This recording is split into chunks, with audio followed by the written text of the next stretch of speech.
क्यों सपा से ना लड़के आप सुहेलदेव पार्टी की गठबंधन से टिकट मिला है? जो साइकिल चुनाव चिन्ह है वो अगर देखा जाए तो गांव गांव घर घर में लोग जानते हैं, और छड़ी जो है इसको पहुंचाने में दिक्कत हो रही है कि नहीं? हमने देखा जब हम गांव मेन रोड में मेन शहर में थे तो सड़कें बड़ी चकाचक थी, लेकिन जब हम गांव में एंट्री कर रहे थे तो कई ऐसी गांव थी जहां सड़कों का बड़ा हालत जर्जर है। ये क्षेत्र के लोग तो जानते ही हैं, माननीय अखिलेश यादव जी भी जानते हैं कि जब जब मैं जीतता हूं तब तब सरकार बनती है।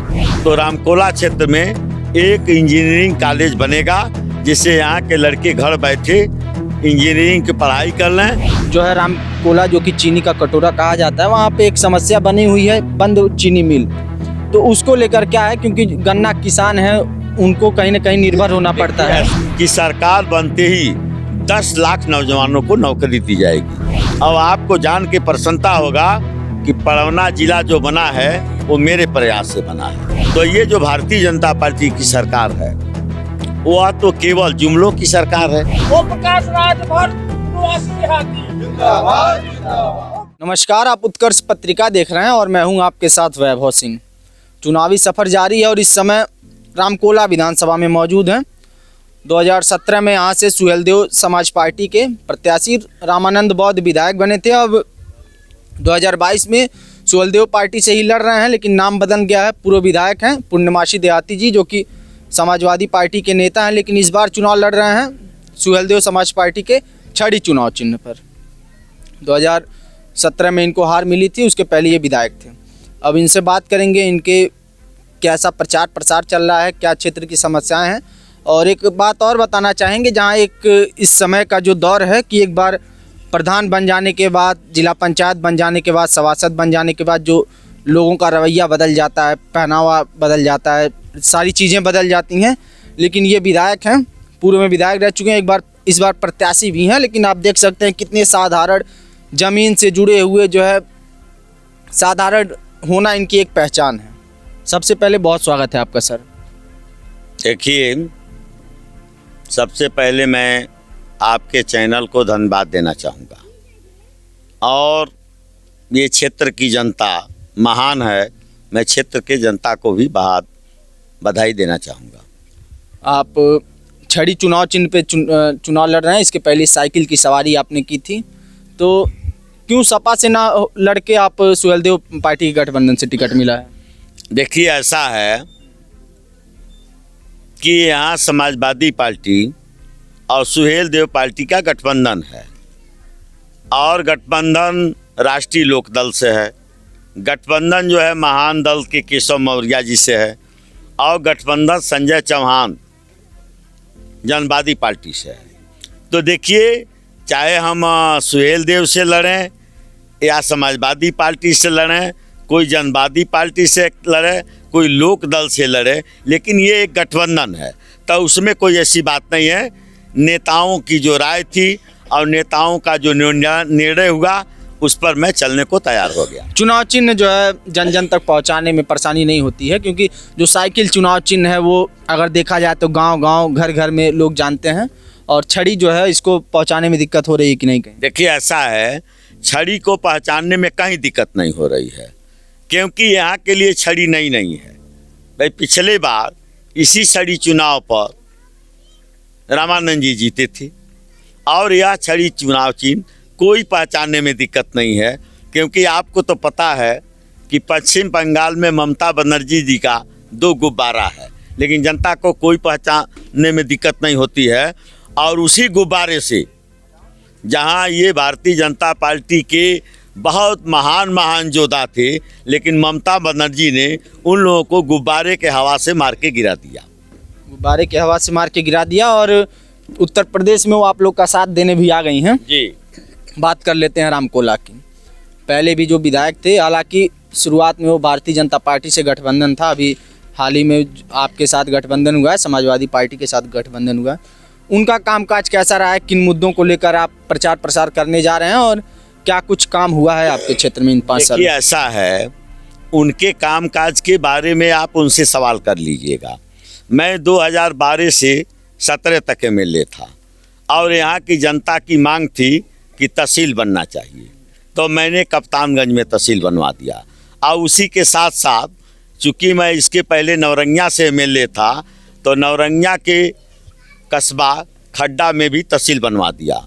और आप जब कप्तानगंज गए होंगे तो वहाँ छोटी गंडक नदी पर एक पुल बना है जिसको राम जानकी घाट लोग कहते हैं, और वहाँ पुल नहीं था तो उसको मैंने बनवाया।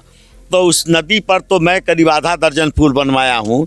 लेकिन इस बार जब 2012 में मैं जीता तो काशी छपरा जो हमारे पुराने क्षेत्र में था और सुअराहा घाट जो नए क्षेत्र में था, और दोनों जगह की जनता हमसे मांग करती थी कि इस पुल को बनवाइए। तो मैंने माननीय अखिलेश यादव जी से कह के और काशी छपरा घाट का पुल बनवा के डिस्ट्रिक्ट महाराजगंज को जोड़ दिया, और सुअराहा घाट का पुल बनवा करके मथौली को जोड़ते हुए हाटा तक पहुंचा दिया। आपने पुल बनवाया वो आप बता रहे हैं। हमने देखा जब हम गांव मेन रोड में मेन शहर में थे तो सड़कें बड़ी चकाचक थी, लेकिन जब हम गांव में एंट्री कर रहे थे तो कई ऐसी गांव थी जहां सड़कों का बड़ा हालत जर्जर है। इसका क्या कारण है? सड़कें क्यों पिछड़ रही हैं गांव में? कि मैंने 2012 से 2005 के बीच में बहुत सड़कों का निर्माण कराया, लेकिन 17 से और 22 तक चूँकि सुहेल देव पार्टी का भारतीय जनता पार्टी से गठबंधन तो था, लेकिन भारतीय जनता पार्टी वाले जहाँ जहाँ उनके गठबंधन के विधायक थे उनके क्षेत्रों में उन्होंने कोई काम नहीं किया और उनको नीचा दिखाने का काम किया। आप कह रहे हैं कि आपने अपने काल में बनवाया था, तो क्या वो 5 साल के लिए बना था क्या? उसके बाद सब टूट गया क्या सड़क? देखिए, कुछ तो सड़कें टूटी गई हैं, कुछ थोड़ी बहुत टूटी गई हैं, लेकिन एक सड़क आप देख लीजिएगा कि कप्तानगंज से जो पिपराइज गई है, कप्तानगंज से पिपराइज गई है, और वह सड़क जरा से खिसकी नहीं है। तो इस तरह की बहुत सड़कें मैंने बनवाया। और रामकोला क्षेत्र में गिदहा चकबैरिया जो पश्चिमी बेल्ट में है वहाँ विद्युत का सब स्टेशन बनवाया। मथौली बाज़ार में विद्युत का सब स्टेशन बनवाया। तो इस क्षेत्र में विकास के बहुत काम हुए हैं। अब मेरा जो इरादा है और जनता की मांग है, इस बार अगर सरकार बनती है तो रामकोला क्षेत्र में एक इंजीनियरिंग कॉलेज बनेगा, जिससे यहाँ के लड़के घर बैठे इंजीनियरिंग की पढ़ाई कर लें और फिर जगह जगह पर उनको नौकरियाँ मिल सकती हैं, और ये विकास का ये क्षेत्र विकास में आगे बढ़ सकता है। रामकोला और कप्तानगंज में 200 बेड का हॉस्पिटल मैं जो भी हमारे मुख्यमंत्री होंगे उनसे मांग करके मैं बनवा दूंगा कि इस क्षेत्र के जनता को पडरौना जिला मुख्यालय या गोरखपुर या कहीं अन्य जगह न जाना पड़े। आपने अस्पताल की बात कही और इंजीनियरिंग कॉलेज की बात कही, लेकिन अगर रोजगार की बात कर लें तो आज जो है रामकोला जो कि चीनी का कटोरा कहा जाता है, वहाँ पे एक समस्या बनी हुई है, बंद चीनी मिल। तो उसको लेकर क्या है, क्योंकि गन्ना किसान है उनको कहीं ना कहीं निर्भर होना पड़ता है। ऐसा है, रोजगार की बात आपने अच्छी बात किया, लेकिन हमारे जो मुख्यमंत्री के उम्मीदवार हैं और उत्तर प्रदेश समाजवादी पार्टी के अध्यक्ष हैं, उन्होंने कहा है कि सरकार बनते ही 10 लाख नौजवानों को नौकरी दी जाएगी। और आपने यहाँ जो चीनी मिलों को बंद होने की बात किया, तो इस चीनी मिलों को भारतीय जनता पार्टी ने ही बंद किया था, क्योंकि रामकोला खेतान चीनी मिल है, लक्ष्मीगंज चीनी मिल है, हमारे पिछले चुनाव क्षेत्र के बॉर्डर पर घुगली चीनी मिल है, और नवरंगिया क्षेत्र में छितौनी चीनी मिल है। तो ये सारे चीनी मिलों को भारतीय जनता पार्टी ने बंद किया, और हम लोग इस प्रयास में हैं कि चीनी मिलों को चलवाया जाए। लेकिन इस समय चूँकि कुछ उसके बिक्री में घपला का जांच चल रहा है और यह ईडी के कब्जे में है। अगर ईडी के कब्जे से जो ही उसको मुक्ति मिलेगी तो मैं लक्ष्मीगंज चीनी मिल शुरू करवा दूंगा, और जहां भी आवश्यकता होगी उसको करूंगा।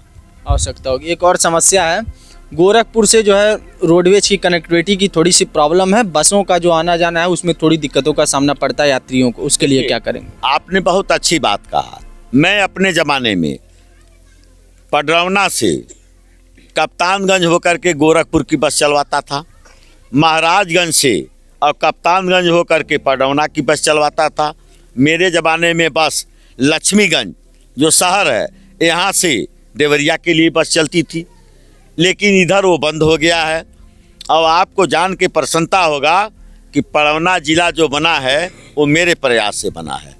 पड़ौना में रोडवेज मेरे प्रयास से बना है और पड़ौना जिला बना 13 मई 94 को, लेकिन हॉस्पिटल का निर्माण हमने 2002 में शुरू कराया, क्योंकि उसके अंदर जो भारतीय जनता पार्टी की सरकार थी उसको उससे कोई मतलब नहीं था। तो 13 मई 94 को पड़ौना जिला बना और जब मैं दोबारा विधायक हुआ फिर तो 2002 में पड़ौना जिला चिकित्सालय का शुरुआत कराया और आज वो जिला चिकित्सालय बना हुआ है। तो ये जो भारतीय जनता पार्टी की सरकार है वह तो केवल जुमलों की सरकार है।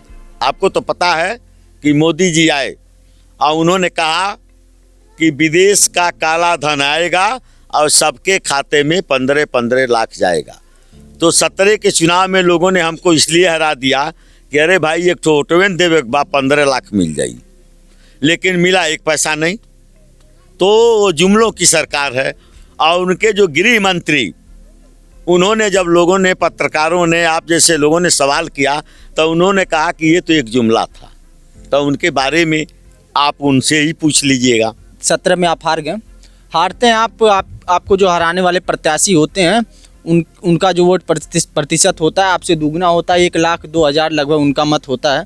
फिर भी आपने क्या ऐसा गणित किया, क्योंकि आप पुराने राजनीतिक खिलाड़ी कहे जाते हैं, क्या ऐसा जो है खेल किया, क्या गणित किया कि उनका ही टिकट कट गया और उसी चुनाव चिन्ह से आपको प्रत्याशी बना दिया गया? देखिए ऐसा है, ये क्षेत्र के लोग तो जानते ही हैं, माननीय अखिलेश यादव जी भी जानते हैं कि जब जब मैं जीतता हूं तब तब सरकार बनती है।